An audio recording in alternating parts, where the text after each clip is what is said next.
I'm Lisa Birnbach for Howdini. We're going to talk about mingling at a holiday party, something that fills a lot of people with dread. Sarah Ivens is here. She's the editor-in-chief of American OK and the author of many books on etiquette. What is the secret to mingling?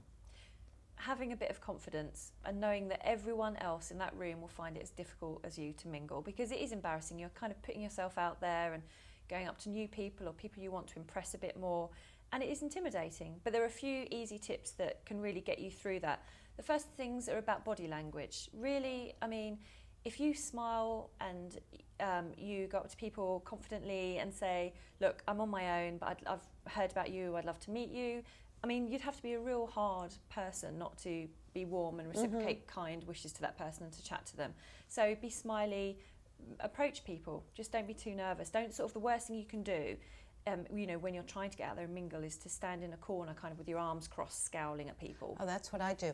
What about if you say to somebody, I'm really nervous, I don't like to go to parties by myself? Wouldn't that be very winning? I completely agree with that, you know, and if you can produce a bit of a blush as well at the same time, perfect. I'm completely up for just being honest and saying, this is intimidating, I'm a bit shy here, I don't know anyone. But, you know, pick the right people to go up to. Don't go up to the group of boys getting drunk at the bar doing vodka shots, because if you go up to them and say, oh, I feel vulnerable, I don't know anyone here, they're going to think something else. So you head for the buffet is a great place. That's where I always go to when I don't know anyone, not because I'm a huge pig, well, I can be, but more so because that's where you find other people that are mingling, you know, or trying to mingle, and they might be on their own and they're nervously sort of caressing a sausage, just, you know, looking for, yeah, exactly, you know, trying to pass the time. And so you can spot other people that are on their own at the buffet, and then it's easy to start conversation. Oh, right. I like caviar, or I don't like caviar, or whatever. It's an easy place to start conversation. Who else should you avoid? You should avoid the group of very, very bitchy looking women that are sort of eyeing your outfit up and down, because they're not going to make you feel good about yourself. And if anyone's sort of harsh or rude to you instantly, that will knock your confidence for the rest of the evening, and you'll find it even harder to go on and mingle with anyone else. A lot of us think that if we have something to drink, we will loosen up, we'll get easy, less inhibited. Do you recommend having a drink before the party to do that? Not before the party, but I'm totally up for, as soon as you get there, heading to the bar and having a glass of wine. And that glass of wine shouldn't be downed immediately. It should sort of stay in your hand for a good few minutes.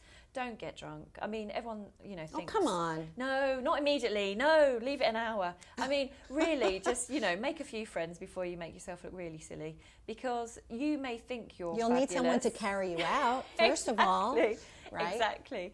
So, you know, you may think that you're fabulous and you've got this confidence and you're looking quite sexy and you're making great conversation, but really you'll be the person with no friends at the party. You'll become the drunken person with no friends at the party, and it's a bit sad, really.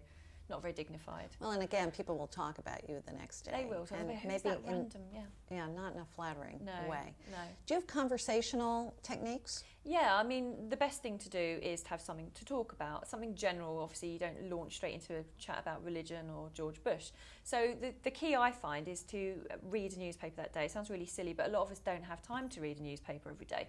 Make sure you do. If you're going to a big event where you want to make conversation, be impressive, just know what's going on, make sure you read the newspaper that day.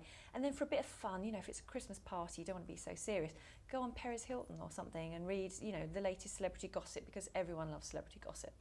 Really? Oh, yeah. You know so. So you can get through this season without too much pain? I think so. Thank you so much. For Howdini, I'm Lisa Birnbach.